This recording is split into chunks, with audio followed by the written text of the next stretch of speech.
Hi students, in our previous video we had discussed about the topic called refining, and still we are continuing with the same topic, refining. There are many methods for the purification of metal from its impurities, and in this session we are taking some three of the refining techniques. One of the present refining technique is the distillation process. What is that one? Distillation process. Yes, this technique you had already learned in your first year. Then what is meant by this word distillation, and for what kind of compounds do we use the process of distillation? Means whenever our metal is having its impurities along with it in the liquid state. In the liquid state means the metals that are having low boiling points, are refined by this process of distillation. Do you remember the distillation diagram? We used to have one round bottom flask, and for this round bottom flask we used to connect it to an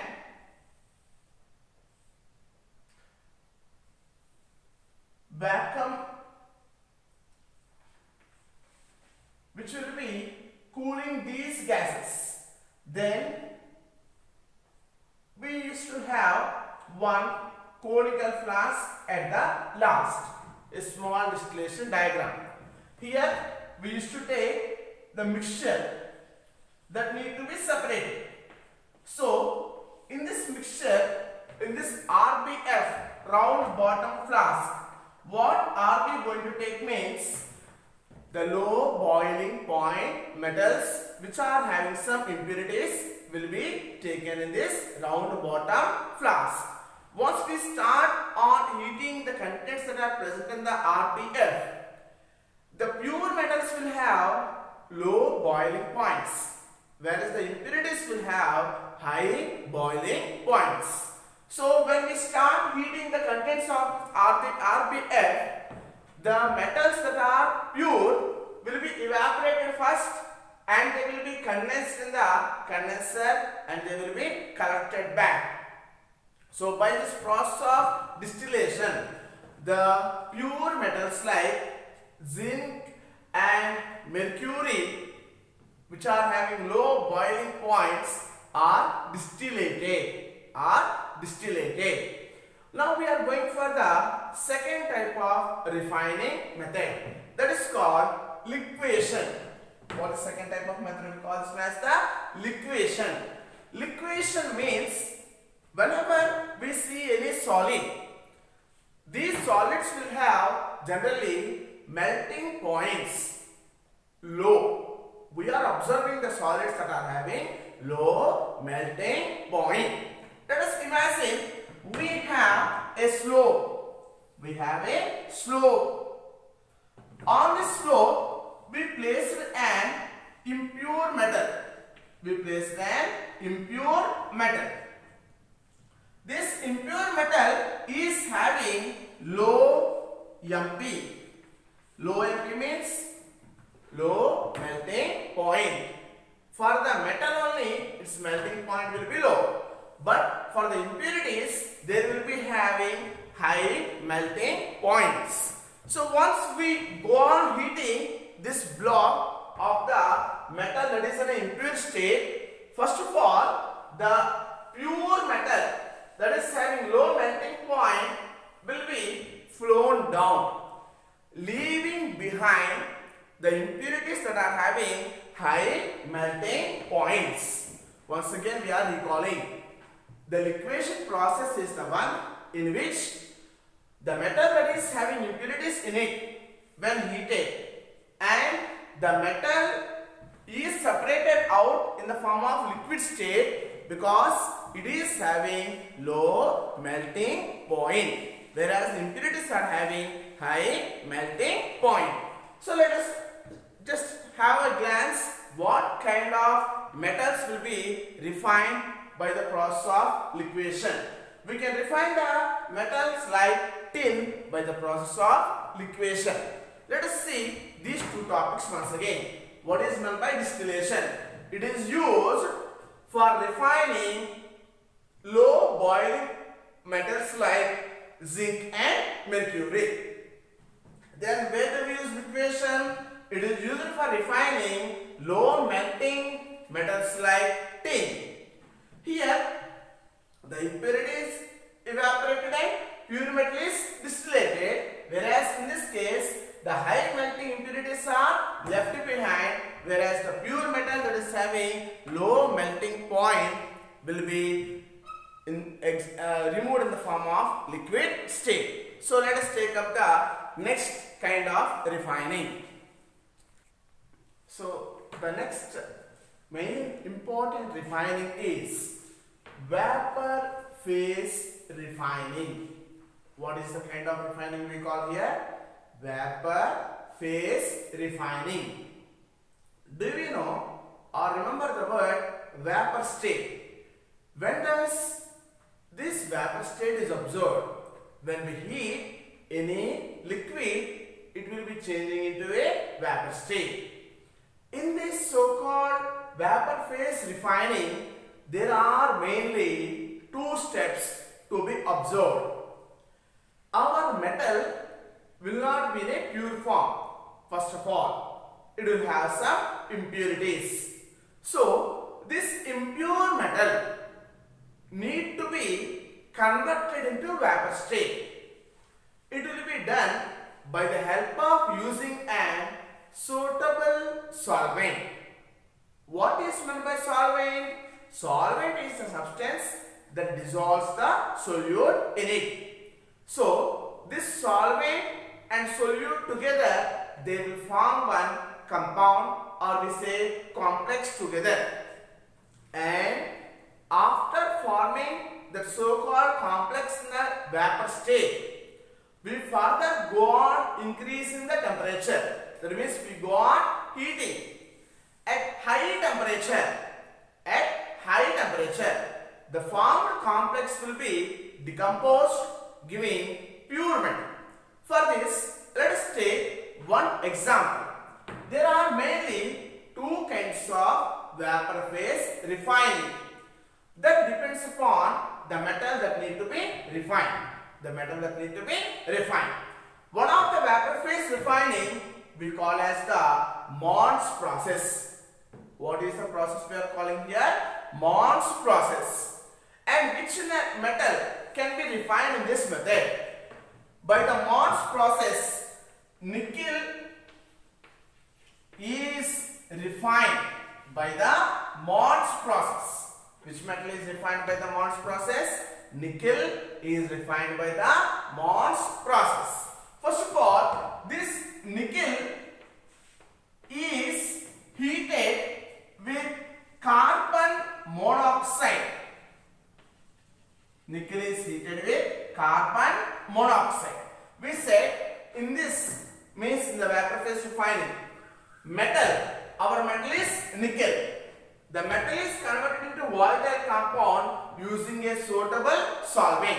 Here we are using the carbon monoxide as a solvent for the nickel to be dissolved. So this nickel will be reacting with 4 moles of carbon monoxide, forming nickel tetracarbonyl. Forming nickel tetracarbonyl complex.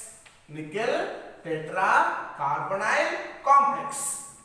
And now this is the first step that is involved. But when we are going to heat here, we are going to maintain a temperature of 330 Kelvin to 350 Kelvin. How much temperature we are maintaining here? 330 Kelvin to 350 Kelvin. When we had heated the nickel in the presence of carbon monoxide used as solvent, it is forming a complex of nickel tetracarbonate. It is the first step that is involved in the vapor phase refining of the Mons process. Then what is the second step? This so formed nickel tetracarbonate is further heated at a very high temperature than the previous step. So what happens is the metal from this complex will be decomposed. To give the pure metal. Pure metal of nickel. Whereas in the starting case, the metal is in the impure form. We don't show any impurities in this equation. So what is meant by the Mons process?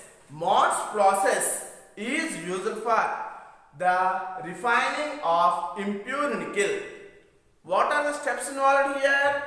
The first step is nickel will be treated with carbon monoxide, that is acting as a solvent to form a vapor phase nickel tetracarbonyl complex. This nickel tetracarbonyl complex, after subjecting for high temperature heating, it will be decomposed back to give our metal and the solvent that we had used. But now our metal is free from the impurities. The impurities will be combined with the gaseous carbon monoxide.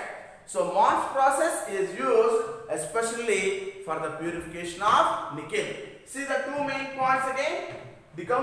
First point is metal is converted into volatile compound. Using a suitable solvent. That happens as the first point. Decomposition of the complex to give pure metal. That takes place as the second point. Now let us see what else more we can refine. The second process in the vapor phase refining, we are going to study as the Van Arkel method. What is that one? Van Arkel method. Let us see the next method in the vapor phase refining. Our next method is Van Arkel method. What is that one? Van Arkel method. In this method, we refine the metals like zirconium and titanium. What are the metals that are refined here?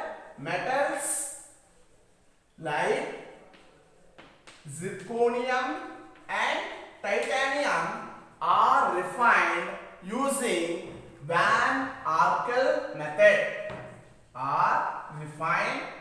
By Van Arkel method. Generally, these zirconium and titanium will have the impurities of oxygen and nitrogen. What are the impurities that are present in the zirconium or titanium? Oxygen or nitrogen. So, what is the process that we continue here? We generally take up the impure metal. In an evacuated vessel. In an evacuated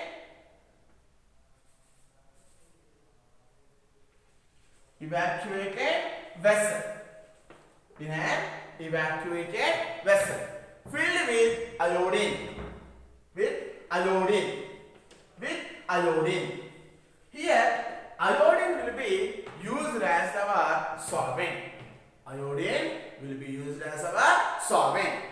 So, once we start heating the impure metal, let us say we are going to heat zirconium with iodine.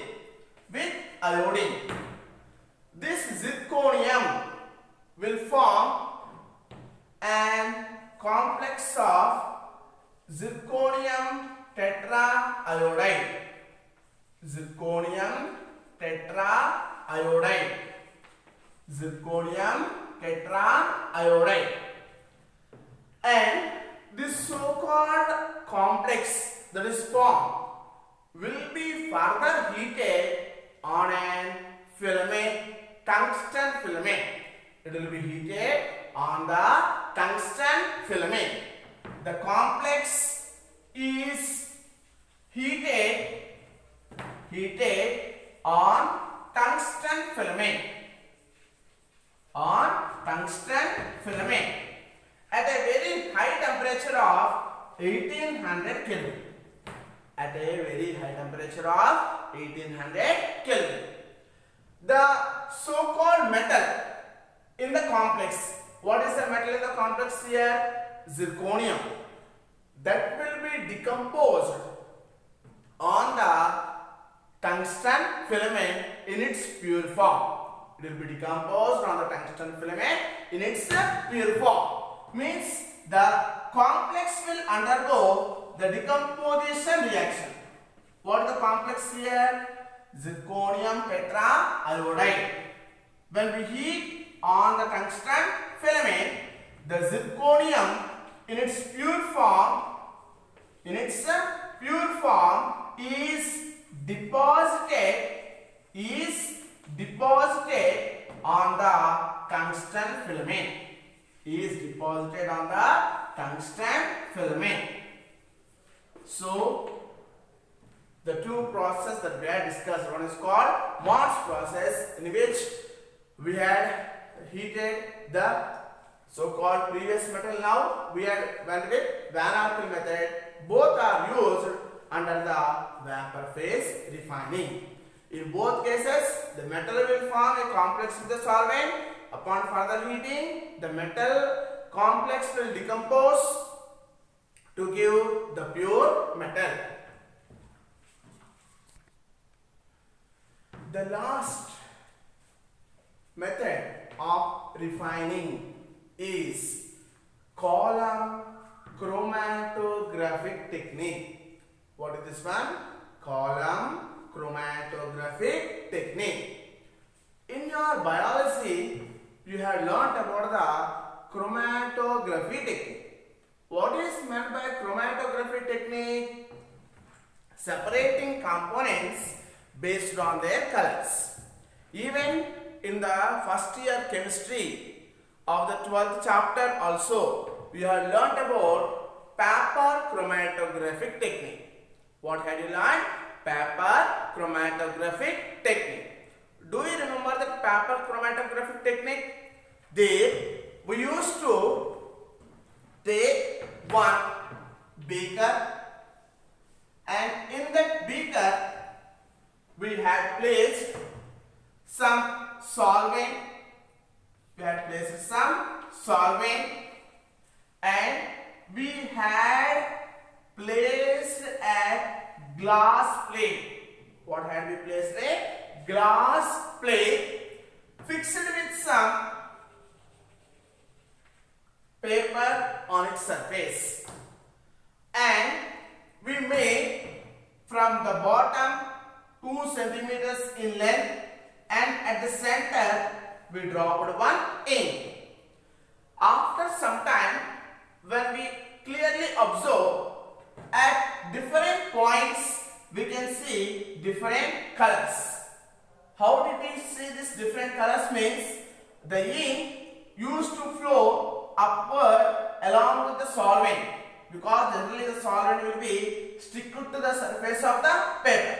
Solvent is stick to surface of paper. See, 3 words I want to highlight here. Solvent is stick to surface of the paper, and that used to flow towards the upward direction.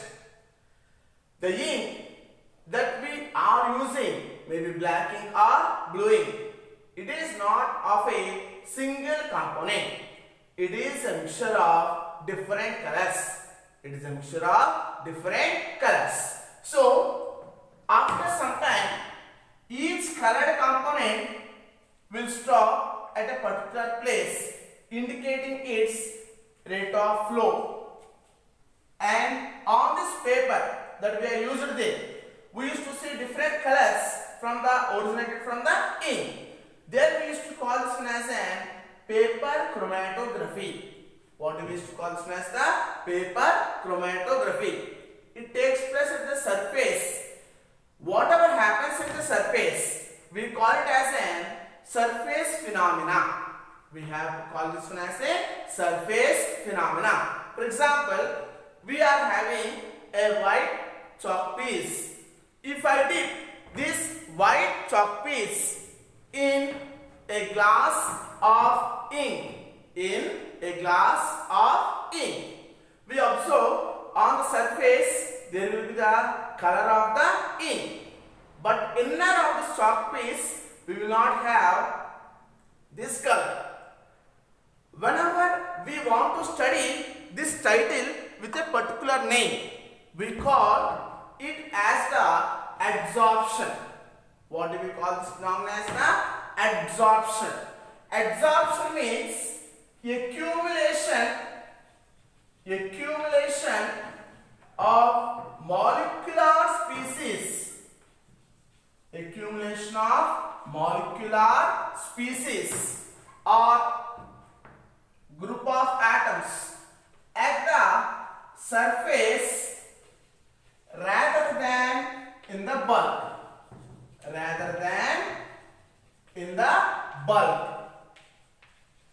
Only that takes place at the surface, it is called as the adsorption. There are two things here. One is with our white colored chalk piece, we had dipped in the ink. This white colored chalk piece is a solid. White colored chalk piece is a solid. And on this solid, what will be absorbed? Ink will be absorbed. And the one that is providing the surface to stick the substance on it.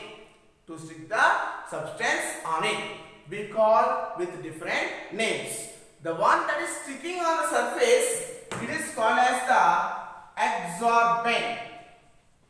What is called as the adsorbent. And the one that provides the surface is called as the adsorbate. Here, the column chromatography is the same technique that different substances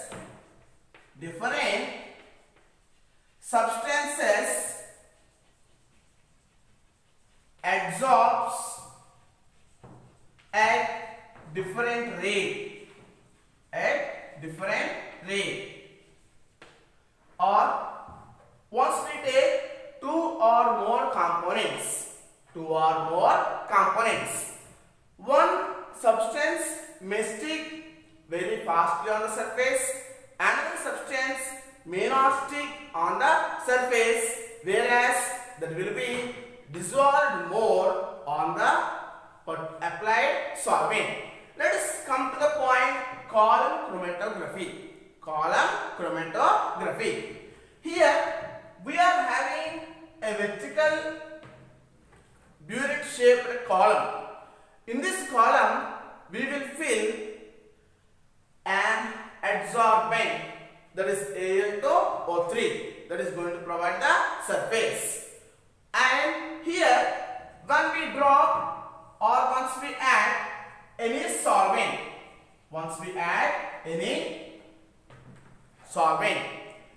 this solvent is ready to dissolve the solute particles in it.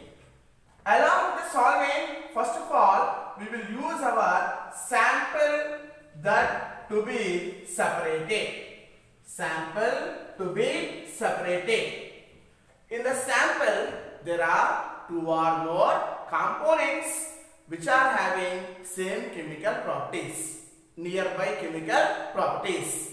Once we add any solvent, let us see in the sample there are two compounds. In the sample there are two compounds. Once we add in the solvent, A is not soluble in the solvent. A is not soluble in the solvent. So what will do the A? A will stick to the column or the stationary phase that is used in the column. A will stick to the stationary phase that is used in the column. Because A is not soluble in the solvent, hence that will stick. This word stick we are replacing with the word adsorb. A is adsorbed on the column. But the B is more soluble in solvent. More soluble in solvent. Hence, what happens for the B? The B will flow down. The B will flow down. Whereas A is retained back in the column. What is the definition that we are using here? Different substance absorbs at different rate. A had absorbed, whereas B didn't absorb. We can separate two or more compounds that are the form of a mixture using the chromatography technique. There are many chromatographic techniques like paper chromatography that we had seen in the first year, and now we have studied a little thing about the column chromatography. So let us write the definitions here. Adsorbate. The molecular species that accumulates on the surface is called as the adsorbate. That is sticking on the surface is called as the adsorbate. Adsorbent is the one that provides surface for adsorption. Adsorbent is the one that is providing the surface for the adsorption. And the solvent that is going to be used here, it is called as the LUN. It is called as the LUN. Meanwhile, we had separated B because it is soluble in the solvent. But A was sticked in the column that we had seen.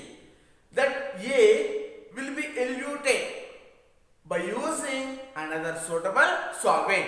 Each and every component will be soluble in a particular solvent. So this solubility depends upon the solvent that we are using. So this is the last topic that we are discussing, the refining, that is called column chromatography. Thank you, children.